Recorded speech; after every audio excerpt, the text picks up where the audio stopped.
Hi everyone, hello. कैसे हैं आप सब? होपफुली सभी बहुत अच्छे हैं, काफ़ी बढ़िया हैं। चलिए आइए फ्रेंड्स, करते हैं शुरुआत आज की इस क्लास की, जहां पर आपके साइंस के क्वेश्चंस होंगे। साइंस के ऑब्जेक्टिव क्वेश्चंस, बहुविकल्पी प्रश्न है यहाँ पर, जो कि मैं आपको यहाँ पर करवा रही हूँ। कल भी आपकी साइंस की क्लास मैंने करवाई थी और क्वेश्चंस भी आपको उसमें करवाया था। आप लोगों ने देखा था या नहीं? आप लोग टाइम से क्लास ज़रूर कर लिया करिए। बाकी आप लोग बहुत जगह से पढ़ रहे हैं, बहुत कुछ पढ़ रहे हैं, अच्छी बात है, पढ़िए, कोई दिक्कत नहीं है। क्योंकि मेन टारगेट आपका एग्ज़ाम क्लियर होना चाहिए, चीज़ें आपकी बढ़िया होनी चाहिए, यही बहुत इंपॉर्टेंट है। उससे ज़्यादा किसी को कोई ज़रूरत नहीं है। तो इसलिए ध्यान से हर चीज़ को सीखिए, पढ़िए, ताकि आपकी गलतियाँ ना हो, आपका पेपर अच्छा जाए, चीज़ें आपकी बढ़िया हो, यही हम चाहते हैं। चलिए आइए देखते हैं कि कैसे क्वेश्चन हैं, क्या चीज़ें हैं जो आपको हेल्प करेगा और आपको बहुत ही महत्वपूर्ण तरीके से समझ में आएगा। कल मैंने आपको साइंस के ऑब्जेक्टिव क्वेश्चन करवाए थे और आज मैं उसके आगे के जो क्वेश्चन हैं वो यहाँ पर करवाने वाली। फिर कोई समस्या कुछ भी है तो पूछ लीजिएगा। आइए देखते हैं। तो आप देख सकते हो आपके सामने क्वेश्चन कई सारे हैं। ये आपको मैंने कल करवाए थे 40 तक, मैंने 40 प्रश्न करवाया था, मुझे जितना याद है। अब आज हम उसके आगे यहाँ पर पूरी कोशिश करेंगे कि शायद मैंने आपको 36 तक करवाया था, या जो कुछ भी था मुझे पूरा याद है नहीं, मैंने करवाया था 40 तक। आइए अब बात कर लेते हैं यहाँ पर क्वेश्चन हम फटाफट, और ज़्यादा मैंने शायद करवाए थे, 46 तक करवाए थे। जी हाँ। अब आइए यहाँ पर बात करते हैं 47 की। थोड़ा सा कम दिख रहा है। क्वेश्चन है, जड़ में जो रूट होती है उसमें बलकुट कोशिकाएं होती हैं, तो वो कैसी होती हैं? तो यहाँ पर लिखा है दृढ़ोतकी होती है, स्थूल कोणीय होती है, मृदुतकी होती हैं, विभजयोतकी होती हैं। ये ध्यान रखना, इतना डीपली नहीं पूछेगा, लेकिन इसमें दिया तो हम बता देते हैं, वो मृदुतकी होती हैं। ठीक है। आइए आगे, जो पेपर में खूब रिपीट होगा वो हम खुद बताते हैं। पेड़ किस प्रकार के जल को अवशोषित करता है? पेड़ जो पौधा होता है वो कैसे प्रकार के जलों को एब्जॉर्ब करता है? आर्द्र जल को, बंधित जल को, गुरुत्वीय जल को, कोशिका जल को। पेड़ किस प्रकार के जल को अवशोषित करते हैं? 48 में राइट आंसर है कोशिका जल को। जो सेल में जल होते हैं, वॉल्स में जो जल होते हैं, कोशिकाओं में जल होते हैं, उनको एब्जॉर्ब करते हैं पौधे। आगे बढ़िए, नेक्स्ट क्वेश्चन है, जड़ों के द्वारा अवशोषित जल पत्तियों तक पहुंचता है कैसे? फ्लोएम के द्वारा, जाइलम के द्वारा, एधा के द्वारा, बलकुट के द्वारा। 49 में क्या होगा? जड़ों द्वारा अवशोषित जल पत्तियों तक पहुंचता है कैसे? पहुंचाता है कैसे? जाइलम के द्वारा। ये पेपर में पूछा जाता है क्वेश्चन, ध्यान रखना। जाइलम और फ्लोएम का दोनों रूल अलग अलग है। इसमें एक चीज़ आपको ये ध्यान में लेकर 49 में सी ऑप्शन आपका होगा करेक्ट, समझ के चलनी होगी। आगे बढ़िए, 50 क्वेश्चन आपके सामने स्क्रीन पर है। 50वां, मैंग्रोव पौधों की जड़ें वातावरण से ऑक्सीजन किसकी सहायता से प्राप्त करती है? जो मैंग्रोव प्लांट्स होते हैं उनकी जो जड़ें होती हैं वो ऑक्सीजन किसकी सहायता से? तो यहाँ पर वेलनोम के उत्तक के द्वारा, न्यूमैटोकोर के द्वारा, वर्तान के द्वारा, चूसकांग के द्वारा। तो सब पौधे की जड़ों का प्रोसेस लगभग सेम होता है, लेकिन कुछ चीज़ें अलग होती है। तो नोमैटोकोर के द्वारा ये लेती है। फिलहाल पेपर में ये प्रश्न आएगा और अभी तक पूछा गया है। सबसे अधिक जल अवशोषण की जो क्रिया होती है कहाँ होती है? जल के शीर्ष पर, पुरातन प्रदेश में, मूल रोम प्रदेश में, मतलब किस एरिया में होती है? तो ऑब्जर्वेशन जो होता है वो मूल रोम के द्वारा होता है, जड़ों के द्वारा होता है। ठीक है, आगे बढ़िए। द्विबीजपत्री जड़ के संवहन बंडल होते हैं, आरी और एकाश, मतलब डिज़ाइन होती है। तो कैसे होते हैं तो मैं बता देती हूँ। वो कैसे होते हैं पता है आपको? वो आरी होते हैं। हो सकता है कि आरी और अंडार्क दोनों ना लिखा हुआ मैंने, लेकिन पेपर में अभी उम्मीद नहीं है, देखते हैं। ये वाला क्वेश्चन पेपर का है। मूसला जड़ पाई जाती है, ये आपके सिलेबस में है। मतलब मक्का में, धान में, सरसों में, गन्ना में जड़ें दो प्रकार की होती है, मूसला और अपस्थानिक। पता है कि नहीं? तो उनमें से एक यही पूछी जा रही, तो आपको ये ध्यान में रखनी होगी। बताइए क्या होगा? कोई ऑप्शन आपको समझ में आ रहा है? तो ध्यान रखिएगा, 53 का आपका बी ऑप्शन सरसों है। सरसों में मूसला जड़ें पाई जाती हैं, ये चीज़ आपको पता होनी चाहिए। किस में क्या पाया जाता है थोड़ा सा पूछा जाता है, इसलिए आपको ये चीज़ें मैं क्लियर बता दे रही हूँ कि भाई इन सब चीज़ों को ध्यान में लेकर चलिए। आगे बढ़िए, नेक्स्ट देखिए, बरगद की शाखाओं से लटकने वाली जड़ें जो होती हैं वो कैसी होती है? बरगद का पेड़ आपने देखा होगा, ये भी प्रश्न आपके पेपर का है, ये भी आपके पेपर का ही क्वेश्चन है। अवस्तंभक जड़ें, आर्द्रताग्राही जड़ें, आरोही और स्तंभ जड़ें। बताइए क्या होगा? कौन सा ऑप्शन है जो करेक्ट होगा? तो 54 में एक ही ऑप्शन है, वो है कैसा होगा? 54 का क्या से जो जड़ें लटकती रहती है वो क्या होती? वो स्तंभ जड़ें होती। जड़ों के प्रकार होते हैं, वो स्तंभ जड़ें होती हैं। सरसों के पौधे में पाया जाने वाला पुष्प क्रम कैसा होता है? सीमाक्ष होता है, मुंडक होता है, असीमाक्ष और सूखी होता है। तो सरसों के पौधे में जो फूल पाया जाता है वो असीमाक्ष होता है। आगे बढ़िए, नेक्स्ट देखिए, सरसों का पौधा झाड़ी है, सुखाए है, वृक्ष है, शाक है, क्या है, किस प्रकार का है? तो ये ध्यान रखना है कि वो एक शाक है। ठीक है, आगे बढ़िए, नेक्स्ट आइए, दूब घास होता है, कैसा पौधा है दूब? विसर्पी है, आरोही है, अनुसर्पी है, बिल्लरी है। मैंने कहा था प्रश्न पेपर में जैसे भी हैं, जो कुछ भी है सिलेबस से ओरिएंटेड ही है, सिलेबस में सब कुछ दिया वही करवा रही हूँ, अपने आप से मैंने कुछ भी नहीं लिया है। तो विसर्पी होता है, दूब घास जो होती है विसर्पी होती है, जो फैलती है, थोड़ी सी लगा दो बहुत फैल जाती है। नेक्स्ट है कीट बच्ची पौधे का होता है, ये पेपर का क्वेश्चन है। नागफनी, ड्रोसा, हाइड्रिला, कुकुरमुत्ता, बताइए क्या होगा, कौन सा ऑप्शन है आपका यहाँ पर जो करेक्ट होगा? बता सकते हैं क्या है वो, बता सकते हैं? तो 58 का ध्यान रखिएगा आपका, ड्रोसा, नागफनी, हाइड्रिला, कुकुरमुत्ता। तो ये ड्रोसा जो यहाँ पर है ये आपका क्या है, कीट बच्ची पौधा है। ठीक है, पिक्चर प्लांट जिसको कहा जाता है। नेक्स्ट आइए, निम्नलिखित में से बहुवर्षीय पौधा, बहुवर्षीय बहुत सालों तक, सूर्यमुखी, आलू, सलजम और दूब घास। जो ज़्यादा समय तक रहता है दूब घास ही रहती, बाकी सब अपने 3-4 महीने तक का टाइम ड्यूरेशन बाकी नहीं होती। आगे बढ़े, चलिए फिर आगे बढ़े और आगे बढ़ के चीज़ों को देखते हैं। तो नेक्स्ट आइए, यहाँ पे 60वां क्वेश्चन है, पत्तियों से भोज्य पदार्थों को स्थानांतरित करने वाला जो टिश्यू होता है वो क्या है? जाइलम है, द्योतक है, मृदुतक है, फ्लो। ये भी प्रश्न पेपर में आया है। 60 का जो राइट आंसर होगा वो फ्लोएम होता है। ठीक है, मतलब जो खाना पानी ले जाने करने का जो है वो पूछ रहा है आपसे। ठीक है, आगे बढ़िए, कौन सा एक बीज पत्री है? चना है, सरसों है, मटर है, मक्का है। 61 में क्या होगा? तो 61 में ध्यान रखिएगा आपका जो मक्का ऑप्शन है यही आपका सही, बाकी आपके सभी द्विबीजपत्री होते हैं, डाइकॉट होते हैं मक्का। ठीक है, आगे बढ़ो, किस बीज में अधोभूमिक अंकुरण पाया जाता है? किस बीज में अधोभूमिक अंकुरण पाया जाता है? आम में, सेब में, मूंगफली में, रिंडी में, बताइए। तो 62 का जो राइट आंसर है, जो एकदम करेक्ट और सही है, वो आपका यहाँ पर पता होना चाहिए। आपका ये जो ऑप्शन दिया गया यही सही, बाकी ऑप्शन आपके गलत हैं। हम आगे बढ़ते हैं, नेक्स्ट देखते हैं, किस पौधे में अंकुरण जो है वृक्ष पर लगे फल के अंदर हो जाता है? आम में, सिनकोना में, गुड़हल में, राइजोफोवा में। 63, बताइए क्या होगा? तो ध्यान रखिएगा कि जो अंकुरण वृक्ष पर लगे फल के अंदर होता है वो सिनकोना में होता है। नेक्स्ट आइए, निम्नलिखित में से कौन सा द्विबीजपत्री भ्रूणपोषी बीज है? ये पेपर का क्वेश्चन है जो कि डीएलएड में पूछा गया है। गेहूं है, अरंड है, मक्का है, चना है। तो 64 का जो राइट आंसर है वो अरंड है। आगे बढ़ते हैं इसी के साथ, नेक्स्ट देखते हैं, द्वितीयक केंद्रक निषेचित होकर बनता है।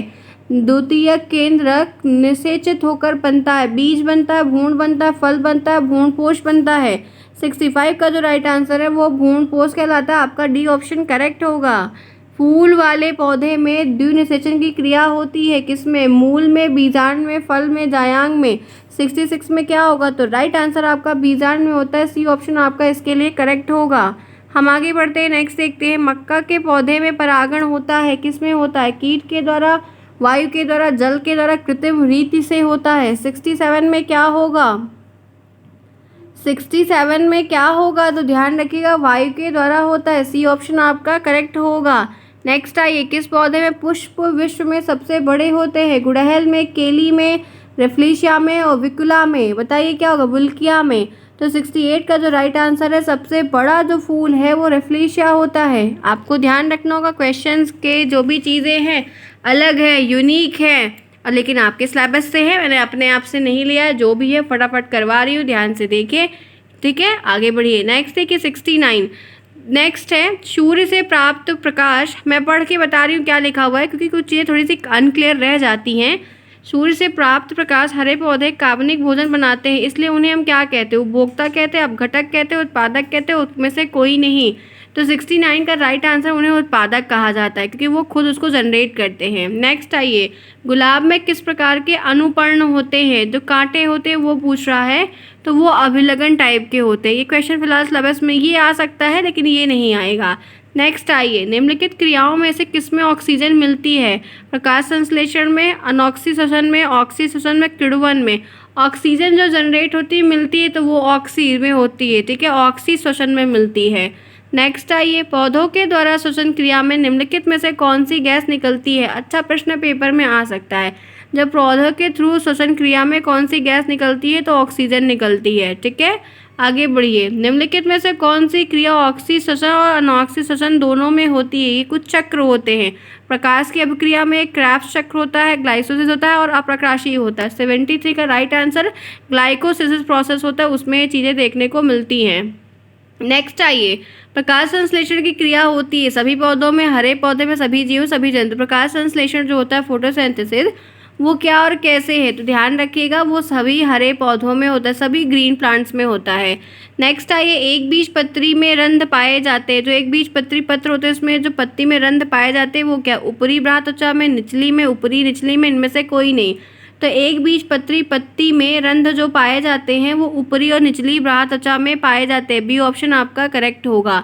नेक्स्ट आइए देखते हैं 76 है, स्वतः जनन सिद्धांत का प्रतिपादन करने वाले वैज्ञानिक का नाम क्या है? तो वॉन हेलमोंट है, लेमार्क है, लुईस पास्चर, ओपरिन। 76 का राइट आंसर क्या होगा?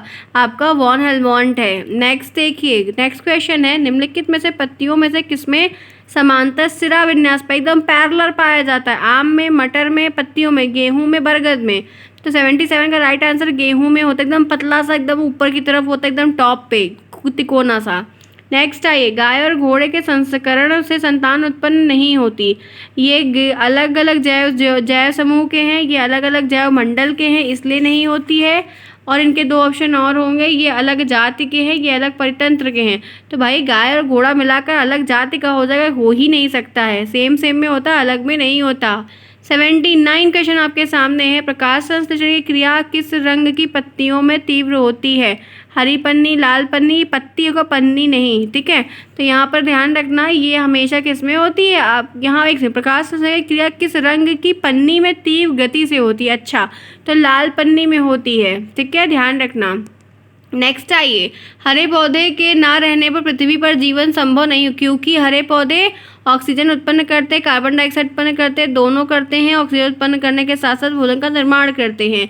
तो सबसे सही जो आंसर होगा वो यहाँ पर आपका डी है कि ऑक्सीजन O2 को तो रिलीज करते हैं, साथ ही साथ भोजन का भी, फूड का फॉर्मेशन करते हैं। 80 का आपका डी ऑप्शन जो है वो करेक्ट होगा, ये हमें ध्यान रखना है। तो 80 मैंने आपको डी ऑप्शन पूरा क्लियरली बता दिया।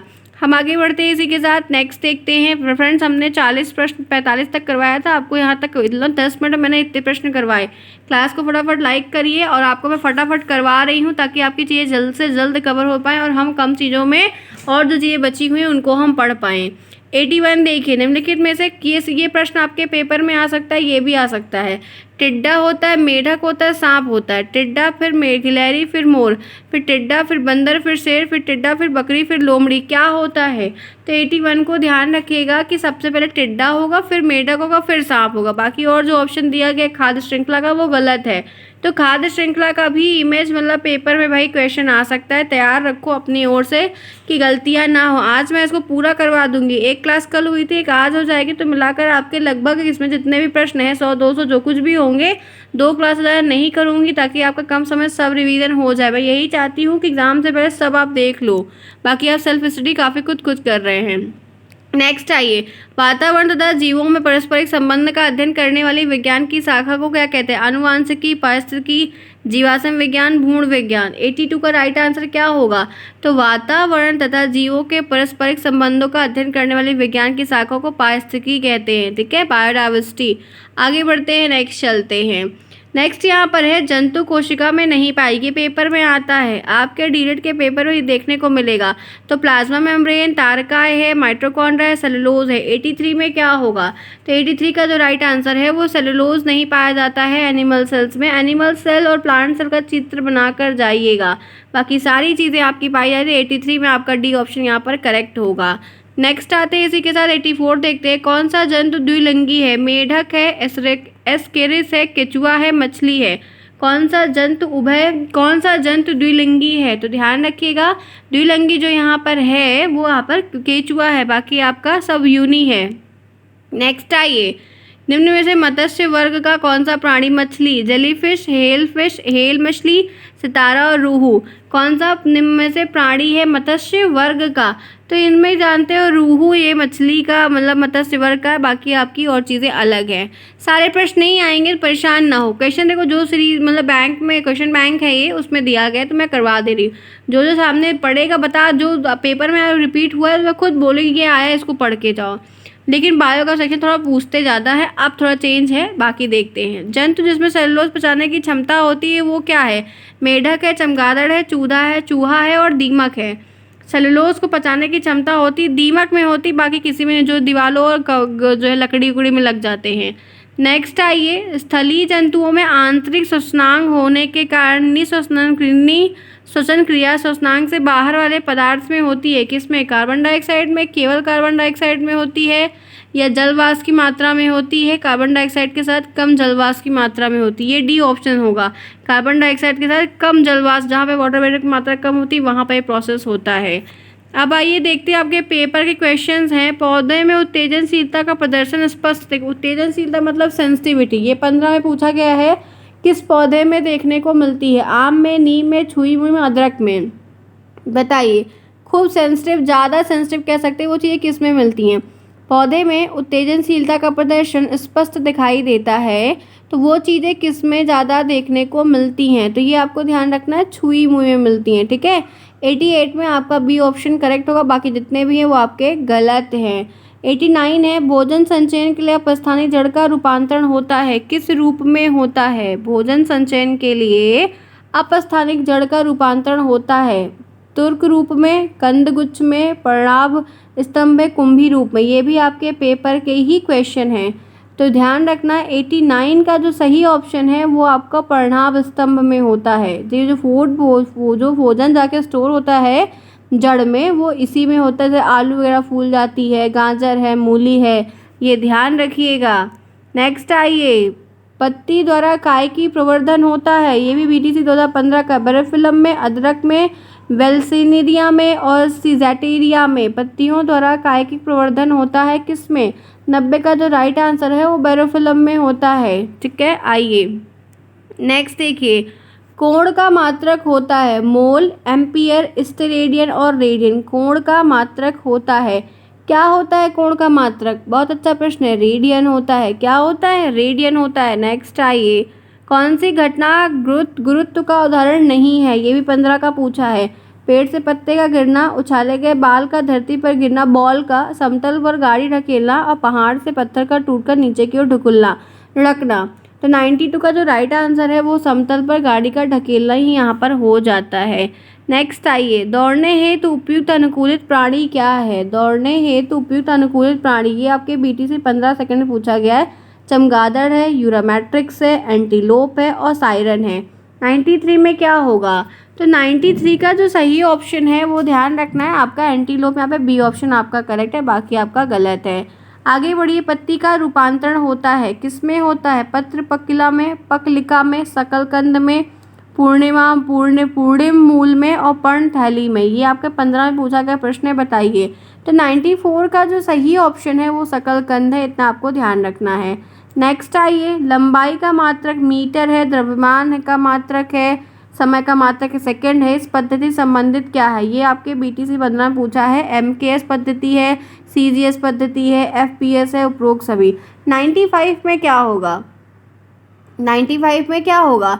तो लंबाई का मात्रक मीटर है, द्रव्यमान का मात्रक किलोग्राम, समय का मात्रक सेकंड है। जिस पद्धति संबंधित होता है उसको हम क्या कहते हैं? उसको हम एमकेएस पद्धति कहते हैं। आपका ए ऑप्शन 95 के लिए एकदम सही और करेक्ट है। नेक्स्ट आते हैं, वायु है। वायु जो एयर होती है वो कैसी? विस्पांगी है, शुद्ध है, यौगिक है, समांगी है। तो एयर जो होती है वो विस्पांगी मिश्रण होती है। कैसी होती है? ये भी 15 में पूछा गया क्वेश्चन है, पेपर के ही क्वेश्चन हैं ये सारे के सारे, तो मैं सब आपके करवा दे रही हूँ। फटाफट क्लास को लाइक करिए, फिर आगे बढ़ते। जिन्होंने क्लास को अभी तक लाइक नहीं किया है, आपके लिए चीज़ें हो रही हैं, समझ के चलिए, कोई समस्या है तो पूछ लीजिएगा। नेक्स्ट आइए देखते हैं, टंका पढ़ते हैं फिलहाल इसको। जल संचयन की विधि है, बांग्लादेश की मुद्रा है, सिलाई की विधि है और प्रदूषण क्या क्या है? तो ये क्या होता है बता सकते हैं? टाका क्या है? टाका, अगर टंका लिखा होता तो जल संचयन की विधि होती, लेकिन ये सिलाई करने की विधि है, टाका। ठीक है, आगे बढ़ो। नेक्स्ट आइए, निम्नलिखित में से उभयचर प्राणी है। ये 16 का प्रश्न है। चूहा है, गाय है, खरगोश है, कछुआ है। 98 का जो राइट आंसर है वो कछुआ है, सी ऑप्शन आपका करेक्ट होगा। नेक्स्ट आइए, निम्नलिखित में से कौन सा मछली का अनुकूलन अंग नहीं है? क्या नहीं है? 16 का पूछा। पंख है, फेफड़ा है, गलफड़े हैं, धार है कि शरीर है? 99 में क्या होगा, तो ध्यान रखिएगा आपका डी ऑप्शन है जो यहाँ पर नहीं, अनुकूलन अंग नहीं है, वो आपका एक सिंगल ऑप्शन है, वो है आपका फेफड़ा, यही नहीं है, बाकी आपका सब कुछ सही है। नेक्स्ट आइए, निम्नलिखित में से यौगिक है, कौन सा है जो निम्नलिखित में यौगिक है? जल है, पीतल है, सोना है, चांदी है, ये पूछा गया है। क्या होगा 100 का?